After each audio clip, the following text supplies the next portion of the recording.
இன்னைக்கு நம்ம இந்த வீடியோவில் என்ன பார்க்க போகிறோம்னா உருளைக்கிழங்கு பொரியல் தான். நான் வந்து கடாய் எடுத்துட்டேன். கடாயில் எவ்வளோ எண்ணெய் தேவையோ அவ்வளோ எண்ணெய் ஊற்றிக்கிட்டேன்.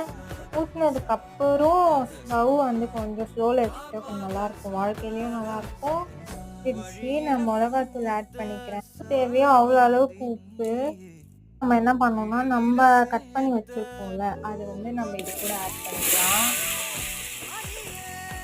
இதை நம்ம வந்து நல்லா வதக்க ஆரம்பிச்சிடணும். நல்லா வதக்கும் போது இது இப்போ பார்க்கும்போது கொஞ்சம் பெருசாக இருக்க மாதிரி இருக்கும். வதக்கி வரும்போது அது எப்படி இருக்குன்றதை வந்து நான் உங்களுக்கு காட்டுறேன். இப்போதைக்கு வந்து இது கொஞ்சம் ஃபைனலி நம்ம வந்து செஞ்சாச்சு. நாங்கள் போடும்போது எப்படி இருந்துச்சு, நம்ம எண்டிங் பண்ணும்போது எப்படி இருக்குன்னு தெரியுதா? இது வந்து நல்லா எண்ணெயிலே வெந்திருக்கும். ரொம்ப டேஸ்ட்டாக இருக்கும். ரொம்ப சிம்பிள்.